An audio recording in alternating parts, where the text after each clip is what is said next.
What is up, guys? Speed here, and today we are back with another video. 7.22c is out.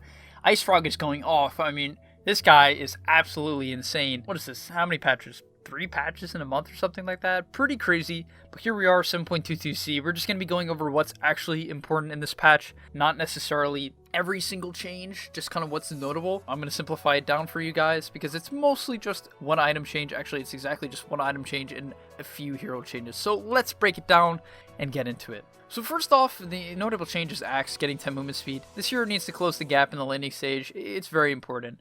Batrider was a broken hero in lane and in the game in general, so this prevents him from really snowballing at level 18 where you could just constantly lasso people out of base and make going high ground very, very easy. Bloodseeker, this hero is okay. You know, it had a lot of utility in the past, and its Rupture buffs, or I guess pseudo, I don't even know what you would call the changes to Rupture in the past, but all this coming together with another armor increase is making Bloodseeker a very solid laner, and I think laning is just super important, especially within the pro scene, and therefore I would expect to see a little bit more of this hero, especially if heroes like Slark start to come back into the meta, or even a hero like Bristleback, for instance, which is the next change. Bristleback base damage increased by 3. People, I mean, this hero is getting buffed and buffed and buffed.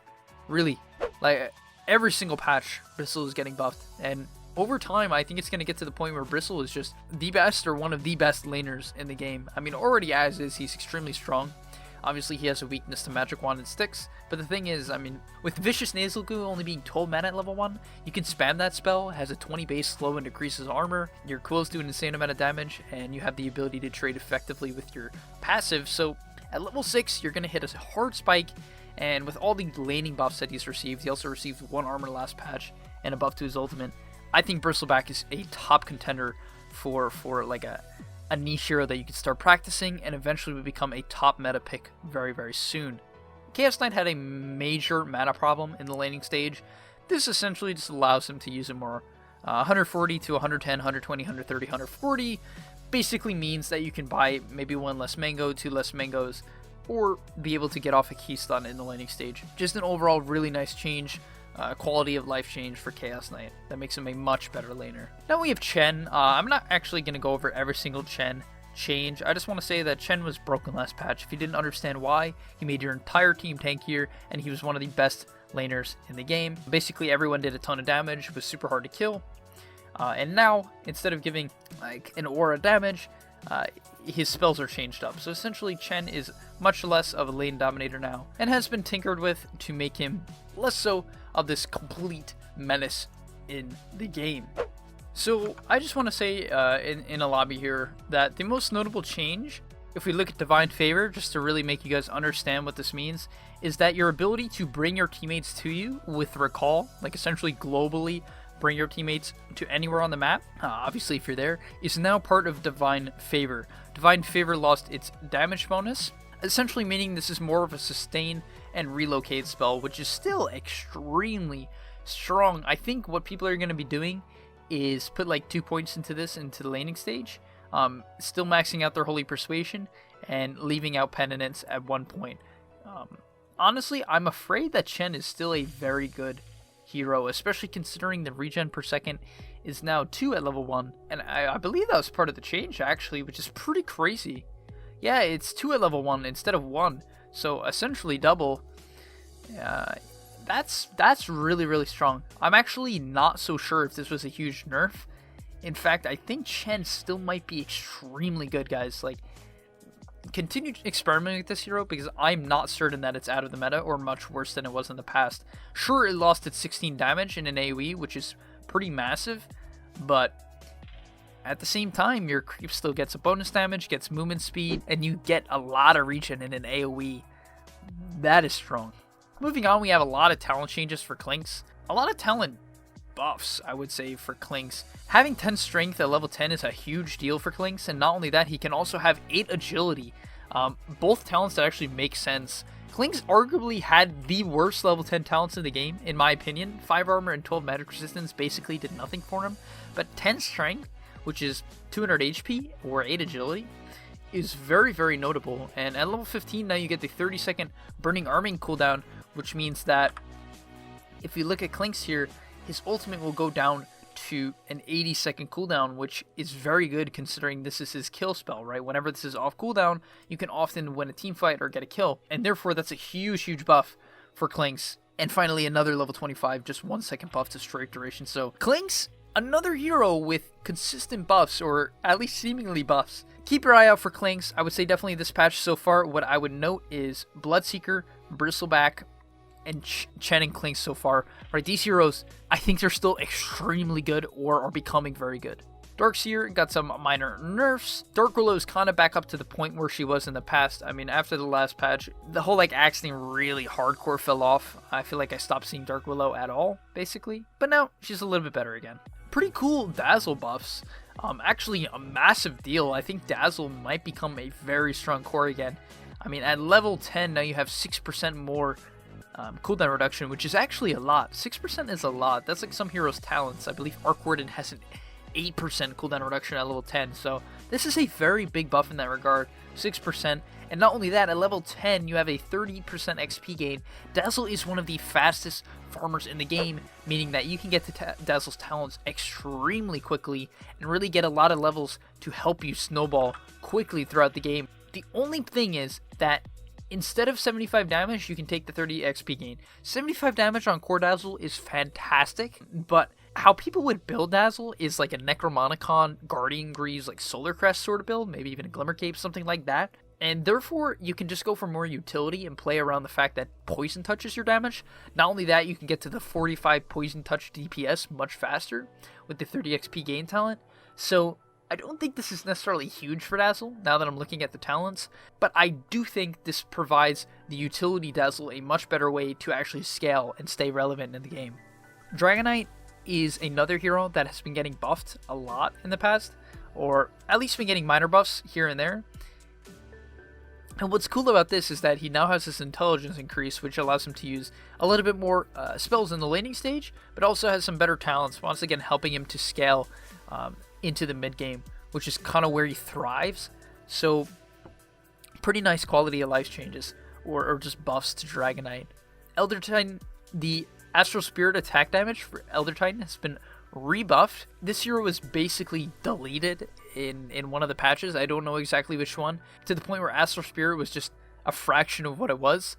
And now they're starting to push it back up, meaning that at level 2, this is the biggest deal, right? When you hit level 3, you're going to be able to get 40 damage from heroes, which is 10 more than the past, and that's a big deal, right? Meaning if you hit 2 heroes, you're getting 20 more damage, which is quite significant in the laning stage. So a big buff for Elder Titan. Enchantress, huge buff. Huge buff. In particular, I just want to go over the Enchant Buff first. 2 seconds at all levels is a massive deal. 10 to 8 seconds at max is massive. It means that you can have more creeps, or keep your creeps going much more often. And then the second change is that Impetus Range was increased from 550 to 575, matching the hero's attack range, which is of course great. I mean, considering the damage is based on how far away you threw it, Impetus is now a much better spell. Enigma is dumb. Faceless Void got some slight buffs, nothing really too crazy, just a better chrono and a better time lock. Huskar's Life Break is definitely only going to be a level 1 spell now. In the past, you would never get this spell at level 12, meaning taking this point in it. And after this change, I think you'll basically skip this until you have to get it. So that's essentially what this means to me. It's much better at level 6. Invoker at base armor increased by 1. This hero is becoming a better laner, and that was basically his biggest weakness in Dota. He was just such a bad laner. So having a base armor increase, a step in the right direction. A lot of weird IO changes here. They are kind of like reshaping what the hero is meant to do. Your attack range is much shorter, meaning you're kind of worse at harassing in the laning stage, but at the same time you have more armor and more strength gain. So really odd change. What I'm seeing here is that you're worse in the early poke lanes, especially lanes where they couldn't trade back, but you're better in like the close quarters trading situations. Maybe against a hero like Undying you're better, right? Because you don't necessarily need the attack range, but the armor and the strength is kind of nice. So yeah, pretty niche, makes IO different. The tether is now worse at the early levels. That's about it. And Tether Cancel now has a 0.25 second cooldown to prevent accidental uses. They're doing it with a few heroes. They did it with Venge recently on her swap, just making sure you don't mess up your spells. And Spirit's no longer slow. I mean, that's just massive. Like, there's nothing else to say about that. That is huge. They were like an 80% slow or something like that. Like actually crazy. And now you can just kind of walk through them. So what I'm thinking they want people to do based on this change is essentially put less points into spirits, max out your E and your Q, being the tether and the overcharge. And I think that's the route they want people to go down. Oh, and I didn't even notice, actually. The level 10 talent is now not 20 XP gain, but Spirit Supply slow. So, once again, that's kind of a huge IO nerf. I mean, IO really needed this 20% XP gain. It's another reason why the hero was so strong. So, not having it, you're kind of going to see... I think what we're going to see a lot more now is core IO. I think mid IO is actually quite good with this level 10 talent. But yeah, not having XP gain makes it as a support kind of iffy. Maybe even as a core. Really, really weird changes to IO. I'm curious to see where this takes it. But hopefully my input gives you a little bit of clearance on the hero.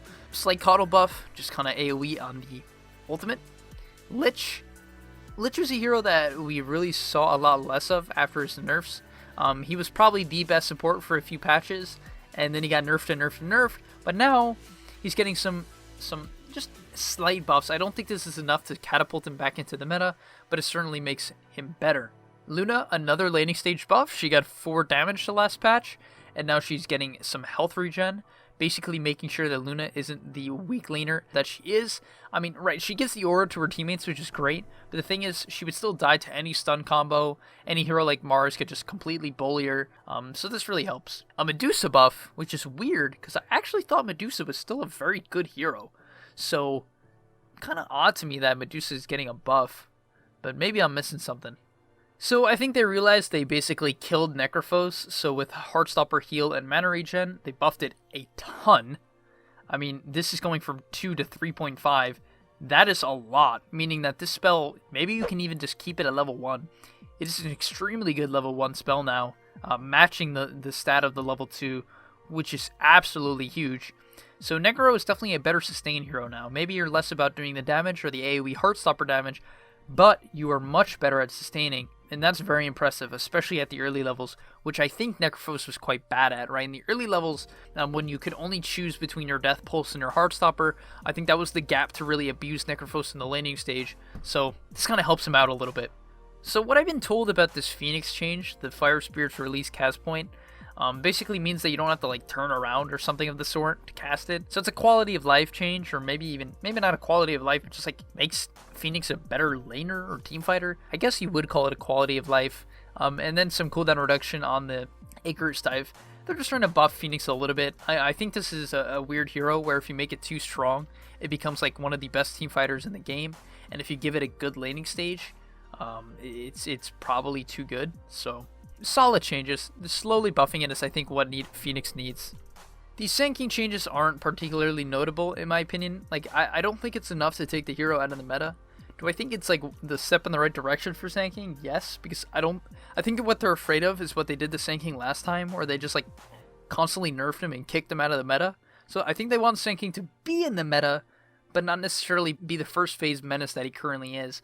So a change to his strength gain, reducing it, and Sandstorm mana cost doesn't neuter him to the point where I think he's out of the meta, but makes him a little bit worse. Shadow Shaman with 10 less attack speed is actually a huge deal. Pretty big nerf to the hero. And one of the biggest buffs, I think, in the entire patch, maybe the biggest buff of the entire patch, is Skywrath Mage. 30 more damage at level 1 on your concussive shot.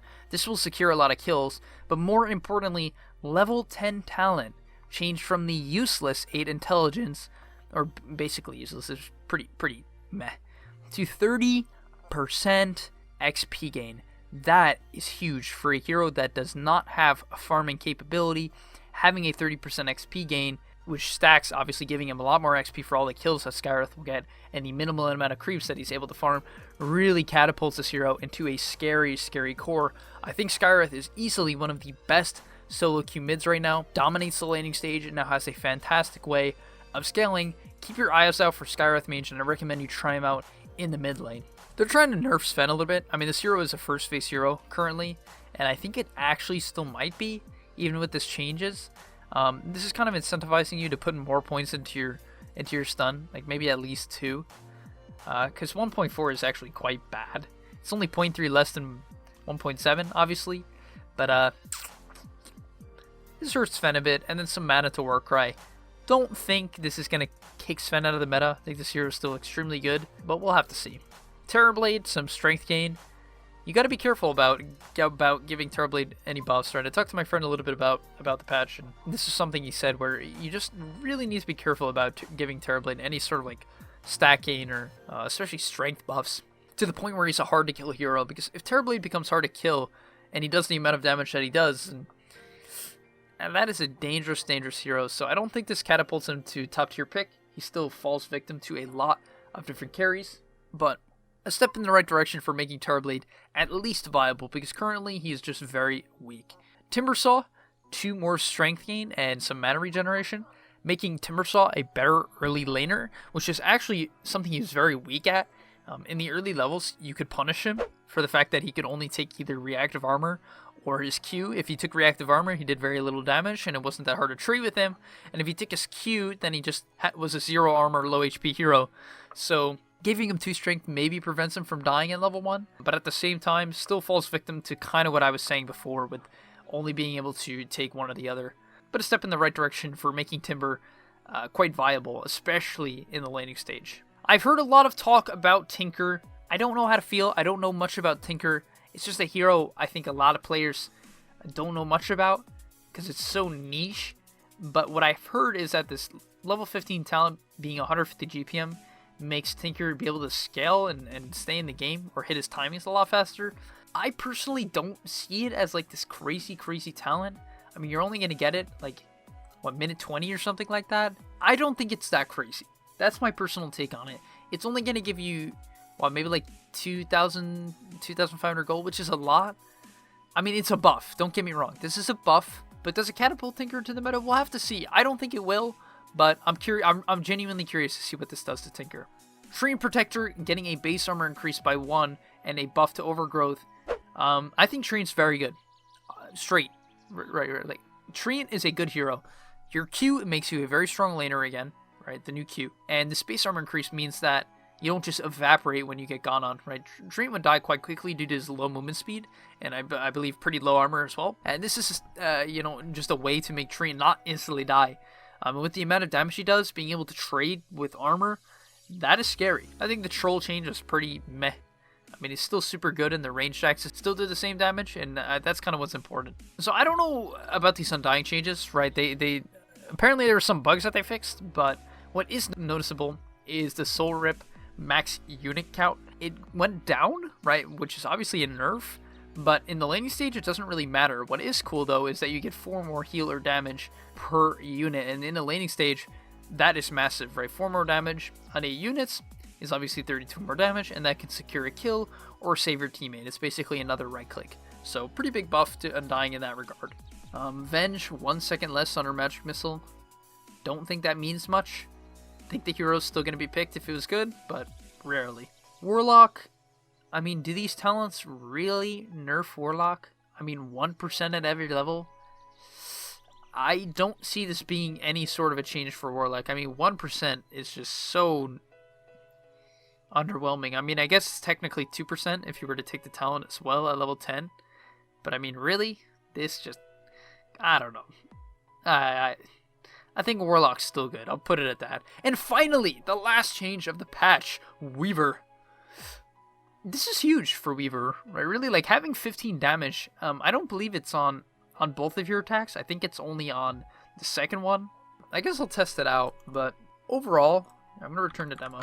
But I believe it only does... Yeah, so I believe it's only the damage on the second attack, yeah. So this is overall a good change for Weaver, but I certainly do not think that this is going to make Weaver like some super scary meta hero, because this laning stage, he just gets chipped down by spells too easily. He has no really great way to sustain. I think maybe some sort of like Warlock Weaver or Abba Weaver can be really good in the lane now, especially if you really get off to a good start and get a lot of levels in your Geminate. But Weaver's getting better. I think he's still going to need a buff or two to really make him meta again. But other than that, thank you guys for watching. If you enjoyed, please do like and subscribe to help the channel grow. I'm really excited for all these new changes to really come into play at TI. Really cool patches. I like what IceFrog's doing, slowly making the game more and more interesting, especially for the pause 5 role. Great changes there. But for TI, right? All these changes are really going to change the meta for TI, and I'm excited to see how this plays out. But regardless, hopefully I'll see you in the next video, and peace. Hey guys, before I leave you, I just want to remind you that over at gameleap.com, you can check out guides just like this one, made by top tier pros. It will help you gain MMR faster, it will help you learn the game much more in depth, and overall, just increase the experience of your Dota gameplay as you will crush your opponents simply by knowing more than them.